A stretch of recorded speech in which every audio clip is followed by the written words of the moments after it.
This is Optimal Living Daily, episode 2437, an excerpt from the book, Find Your Voice by Caroline Goyder, and I'm Justin Malik, your personal narrator, reading to you every day, including holidays, usually from blogs, but sometimes from books, like today.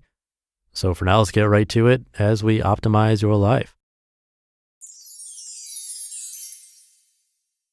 An excerpt from the book, Find Your Voice by Caroline Goyder. Devices and their effects on your nervous system.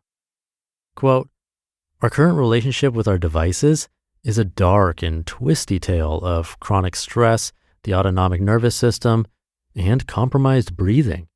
But it could be so much better. We need to awaken to the physiology of technology and cultivate a new set of skills related to posture and breathing. Linda Stone, writer, speaker, and consultant. Have you noticed generally how much faster we seem to speak now? Have you wondered why? Do you ever notice how some days you seem to be able to speak with calm confidence, yet on others you seem to be a rushing, jittery speed freak? When I hear a tale of speaking woe, my first question is usually, what were you doing just before you spoke? Through the answers to this question, I find that phones are often involved when disaster strikes for speakers. Most people let their devices run their lives now. And those devices are having a big effect on our nervous systems, and because voice is breath, they have a similarly big effect on how we show up as speakers. When your voice goes wobbly on you, it's a real giveaway that you are in the fight or flight system. Adrenaline, cortisol, and blood rush to the parts of the system that will help you fight, hide, run, or freeze. These age-old panic systems are a great set of options for survival, but not for speaking. The voice, as we've discovered, reflects these changes in the system almost immediately. So many people connect public speaking with the fight or flight system. Even the thought of a lectern, a spotlight, or a script can lead perfectly rational people into fight or flight. What's making it worse is that our devices take us into fight or flight too. The combination of a daunting audience and digital habits that stress you out before you speak is a toxic combination that will kill your confidence off at the roots if you don't take control. Have you noticed what happens to your breathing when you check your messages on your phone?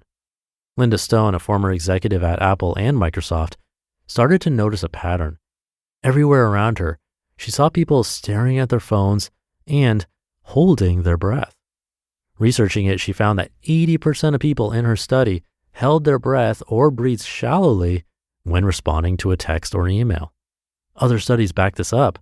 Dr. Eric Pieper of San Francisco State University found that when texting, participants tightened their neck and shoulder muscles and breathed shallowly and rapidly. And when you breathe shallowly, you start to trigger anxiety. Knowing what you know now about your instrument, you may be realizing that this is likely to have a big impact on your confidence as a speaker. The problem is that our habits are changing fast and we aren't fully catching up with the impact they have on our voices. Voice is so often under the conscious radar that we simply don't notice what our devices are doing to us. The biggest challenge for most people when it comes to speaking in the spotlight is how we steward our nervous system, the key to our calm and confidence.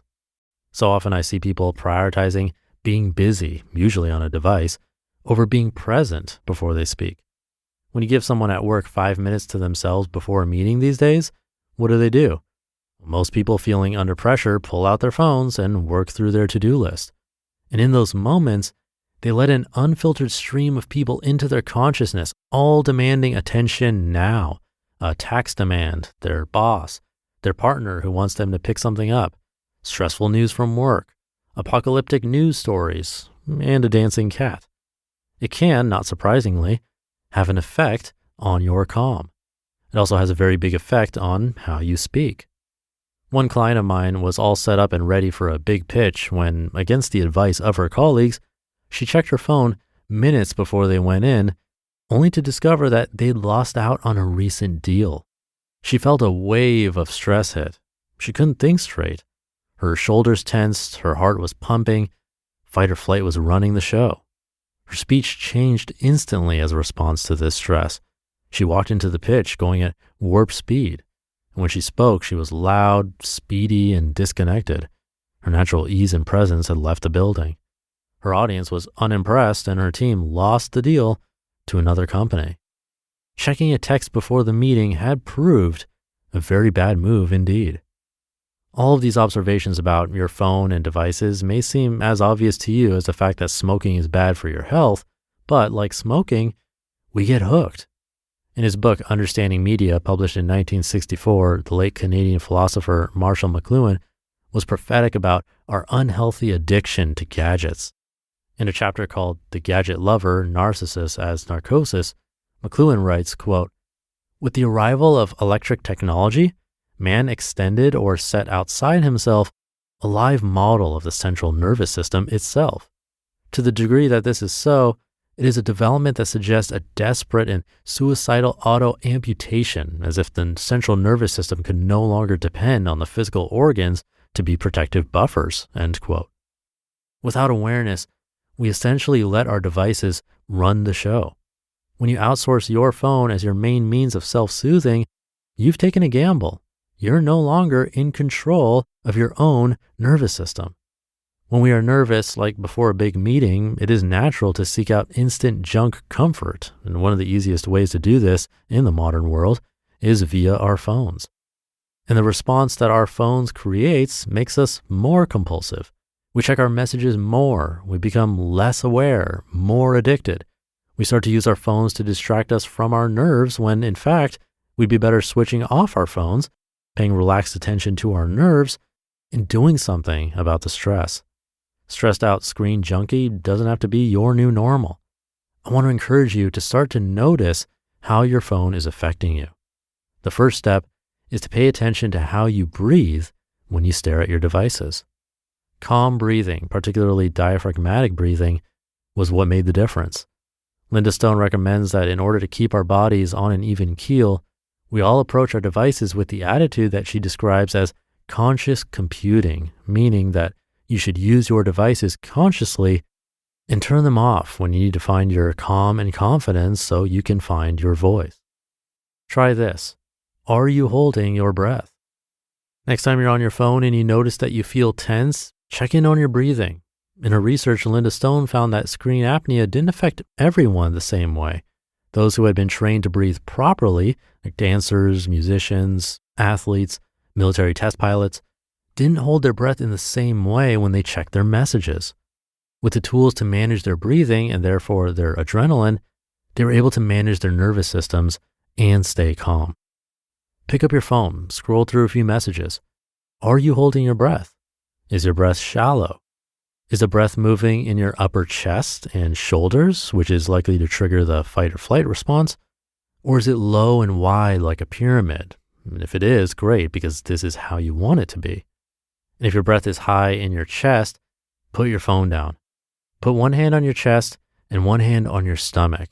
See if you can gently encourage the breath into the stomach and lower ribs. You can move your hands onto the lower ribs in your back if it helps. Make this a habit. Notice your breathing whenever you stare at a screen. Awareness is the first step towards taking control of your system. You just listened to an excerpt from the book, Find Your Voice by Caroline Goyder. Thank you to Caroline. She's an award-winning speaker, TEDx talker, voice expert, and 3-time author. Her global reputation as a speaker and voice coach is built on her warm, engaging, relaxed, and highly practical style, and her expertise has been honored by her work with actors, teachers, broadcasters, and the corporate sector. She worked at the Central School of Speech and Drama as a voice coach for over 10 years before launching her own company. She's regularly sought after by the media as an expert in her field, and her work has been featured on television and in numerous national and international newspaper articles. Some of her appearances include BBC News, The Huffington Post, Amazon, Financial Times, Google, and more. And you can find the book, Find Your Voice, on Amazon. It's highly reviewed over there. I gotta wonder what Caroline would say about my vocal performance here. I'd be nervous to find out, but boy, is it true that what we're thinking about or looking at, how easily that can change our breathing, and because of that, our voice. And I love the really simple exercise she mentioned, simply check in. Just checking in from time to time and having that awareness can help us relax when we want to and really see what mode we're currently in. It's like a really short meditative practice. I highly recommend it. But we're going to dive into this actually a bit more tomorrow. We have a little theme going on this week about the nervous system and breathing and meditative practices. So with that, have a great rest of your day, and I'll be back tomorrow where your optimal life awaits.